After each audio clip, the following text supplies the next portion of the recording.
Assalamualaikum warahmatullahi wabarakatuh. Waalaikumsalam warahmatullahi wabarakatuh. Satu kali lagi biar apa? Sunan Rasul. Betul. Assalamualaikum warahmatullahi wabarakatuh. Waalaikumsalam warahmatullahi wabarakatuh. Alhamdulillahirrahmanirrahim. Wabihi nasta'inu ala umuri dunya waddin. Wassalatu wassalamu ala asrofil anbiya'i wal mursalin sayyidina wa maulana Muhammadin wa ala alihi wa sahbihi ajma'in. Amma ba'd. Pertama-tama marilah kita panjatkan puja dan puji syukur kehadirat Allah Subhanahu wa taala yang telah memberikan kita rahmat serta hidayah sehingga kita dapat berkumpul dengan keadaan sehat walafiat. Amin. Amin. Ya rabbal alamin. Dua kalinya sholawat serta salam semoga tetap tercurah limpahkan kepada junjungan kita Nabi besar, Nabi agung, Nabi Muhammad Sallallahu Alaihi Wasallam. Ketiga kalinya saya siapa Mbak siapa? Mbak Safi.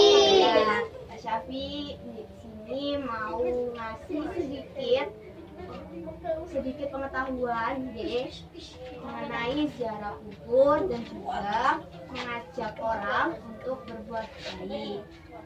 Langsung saja di ziarah kubur. Siapa di sini yang pernah melakukan ziarah kubur ke Wali 5? Siapa? Duh, masa nggak tahu? Nggak ada yang pernah? Tuh, ke Wali itu, ke Sunan Ampel siapa? Pernah? Oh, berarti pernah ziarah kubur ya? Ziarah kubur ke Wali. Terus kemana lagi yang pernah? Ke Sunan siapa lagi? Kemana? Sunan Dra? Di mana itu? Bila? Ya. Ada lagi yang di Tuban? Ada yang tahu di Tuban Sunan apa? Sunan Bonang. Iya, betul sekali. Tepuk tangan dong. Ya. Oh ya. Ziarah kubur. Siapa yang tahu arti dari ziarah kubur? Nggak tahu. Nggak tahu. Ziarah kubur itu mengunjungi orang yang sudah meninggal. Dengan tujuan apa? Iya, betul. Dengan tujuan mendoakan supaya diampuni. Nah, seperti itu. Nah, ziarah kubur itu dulunya dilarang sama Nabi Muhammad. Kenapa? Jadi zaman dahulu itu umat Nabi Muhammad yang belum Islam kan kemudian masuk Islam ya, baru masuk Islam. Nah, mereka itu masih imannya itu lemah. Mereka dulu kan menyembah berhala. Udah tahu kan ya? Menyembah patung patung. Jadi imannya umatnya dulu itu masih lemah, sehingga mereka itu tidak boleh ziarah kubur. Ditakutkan apa? Ditakutkan mereka itu bukan mereka itu malah menyembah kuburan itu, bukan menyembah Allah. Jadi dilarang seperti itu. Tapi berjalannya waktu ziarah kubur itu diperbolehkan. Karena apa? Iya, betul. Karena iman dari umat itu udah kuat. Dan juga mereka tuh paham akan hukum-hukum Islam, syariat-syariat Islam. Kayak bahwasanya Allah itu Esa. Esa itu apa artinya? Satu. Esa itu satu. Tidak ada sekutunya. Betul. Nah, hadisnya itu ada bunyi hadisnya gini. Hadatsana Buraidah qala Rasulullah sallallahu alaihi wasallam kuntu nahaitukum an ziyaratil kubur fazuruha. Hadis rawahu Muslim. Itu hadis yang menjelaskan tentang larangan ziarah kubur, kemudian perintah untuk melakukan ziarah kubur. Nah, dari itu tadi, dari ziarah kubur tadi ada beberapa manfaat.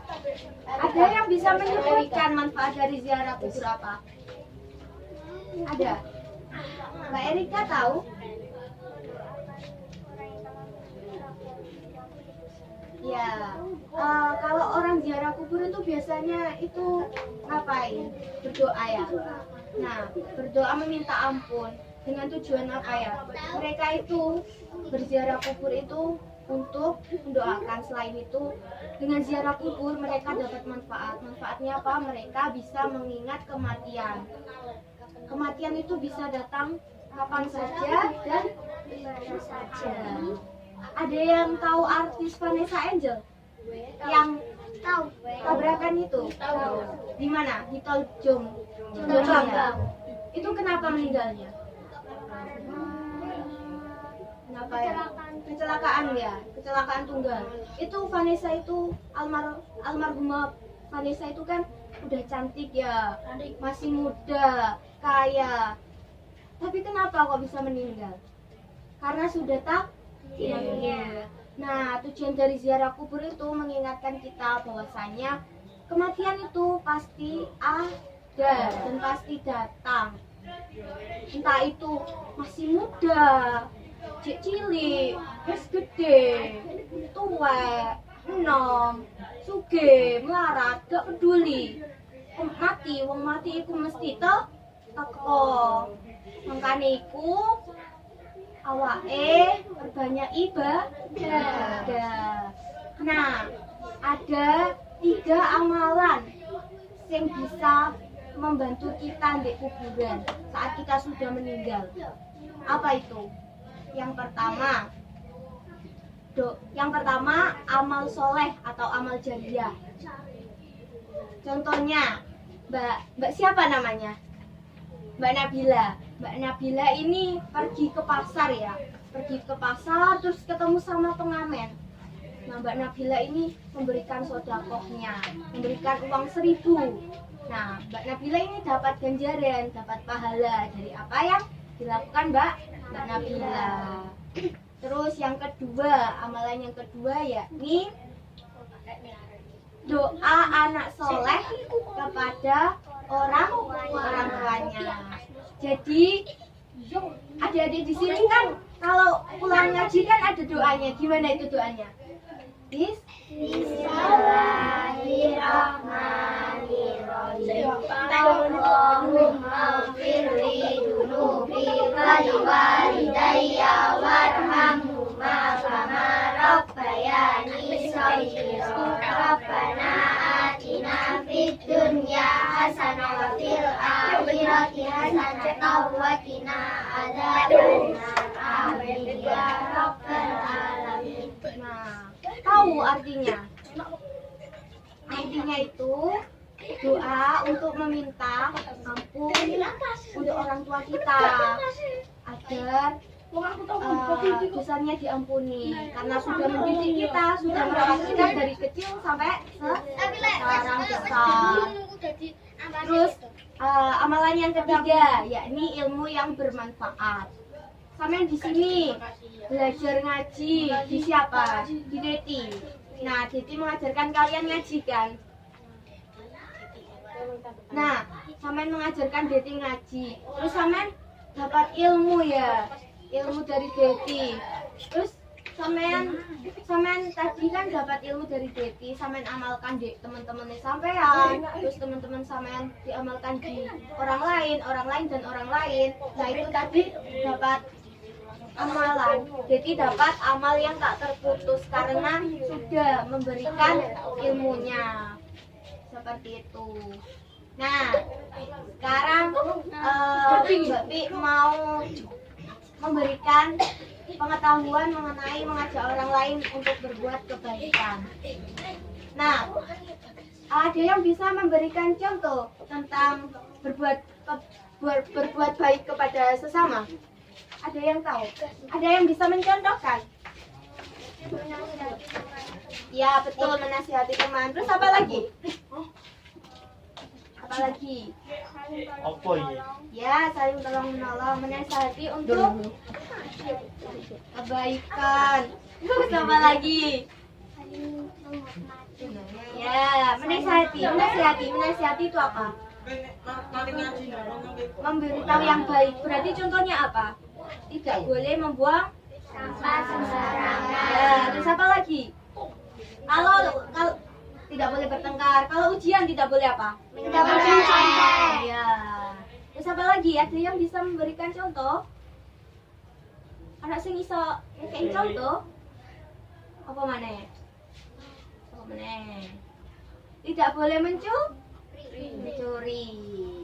Ya. Nah, berbuat baik itu sangat dianjurkan oleh Nabi Muhammad. Nabi Muhammad itu selalu berbuat baik. Ada sebagai contoh ya, Mbak Siva minum terus ya, Mbak Siva lapar ya. Ini sebagai contoh Nabi Muhammad itu ya sangat sabar sekali. Ada cerita seperti ini. Nabi Muhammad berdakwah ke Taif. Taif itu apa? Taif itu nama daerah. Nama daerah namanya Taif. Nah, Nabi berdakwah di Taif, tapi masyarakat Taif, wong-wong Taif iku gak seneng mbek Nabi, dilempari batu. Baru datang itu dilempari batu, tapi Nabi tidak marah, tidak membalas dengan lemparan, tapi mendoakan masyarakatnya agar mendapat apa namanya? Ya, mendapat ampunan dosa dan supaya diberikan diberikan pengetahuan bahwasanya apa yang mereka lakukan itu salah, bahwasanya cuma Allah yang wajib untuk disembah, seperti itu. Nah, memasuki udah hampir selesai. Ada pertanyaan? Ada. Ya, apa? Apa yang harus aku lakukan bila sudah menasihati teman untuk tidak membuang sampah sembarangan, tapi tetap saja membuang sampah sembarangan? Oh, berarti ini berhubungan untuk mengajak orang lain berbuat kebaikan ya. Jadi seperti ini Mbak Aini. Mbak Aini menasihati Mbak siapa namanya? Mbak Kaila. Mbak Kaila ini sukanya buang sampah sembarangan. Habis makan dibuangin, nggak dibuang tempat sampah. Sampai bilangi, Mbak Kaila jangan buang sampah sembarangan. Mbak Kaila tetap mengulangi. Samen, tapi tetap mengingatkan. Nggak apa-apa, diingatkan terus. Samen dapat pahala karena sudah mengingatkan. Nah, tapi Mbak Kaila ini nggak berubah-ubah. Ya nggak apa-apa, didoakan saja supaya Mbak Kaila sadar ya. Oke, Samen juga mencontohkan untuk buang sampah di tempatnya sembarangan. Ada lagi yang mau bertanya? Apa Mbak? Mbak, kalau ada orang pergi ziarah kubur tapi niatnya untuk mencari pesugihan, itu bagaimana? Oh, pesugihan. Samen ngerti pesugihan itu apa? Nggak tahu. Dia tahu ya? Pesugihan itu meminta bantuan kepada makhluk gaib. Makhluk gaib itu apa? Seperti pocong. Terus apa lagi? Tuyul, terus apa lagi? Iya, sundel bolong. Jadi kerjasama sama makhluk gaib. Nah, pesugihan itu dilarang. Karena apa? Karena menyekutukan Allah. Karena percaya selain Allah. Kan tadi sudah dijelaskan bahwasanya Allah itu esa. Tidak ada Sekutu. tidak ada sekutu baginya. Jadi orang kalau ke ziarah ke kuburan niatnya untuk mencari pesugihan itu tidak boleh, haram. Haram itu apa? Tidak diperbolehkan. Jika dilakukan dia berdosa. Jadi orang yang niatnya untuk pesugihan akan mendapat dosa. Nah, percaya selain Allah itu termasuk dosa besar. Dosa yang sangat besar. Itu nggih? Ada lagi yang mau bertanya? Sampun nggih? Nggih. Sampun. Terima kasih udah mau mendengarkan beberapa yang disampaikan oleh Mbak Syafi. Terima kasih banyak udah hadir membantu ujian akhir semester Mbak Syafi. Nggih, makasih. Nggih, sama-sama. Nggih. Semoga apa yang kita pelajari hari ini bermanfaat. Amin. Ya Rabbal Alamin. Doa nggih. Rabbana Atina fid dunya hasanah wa fil akhirati hasanah wa qina adzabannar. Amin ya rabbal alamin. Terima kasih. Mohon maaf. Wassalamualaikum warahmatullahi wabarakatuh. Waalaikumsalam.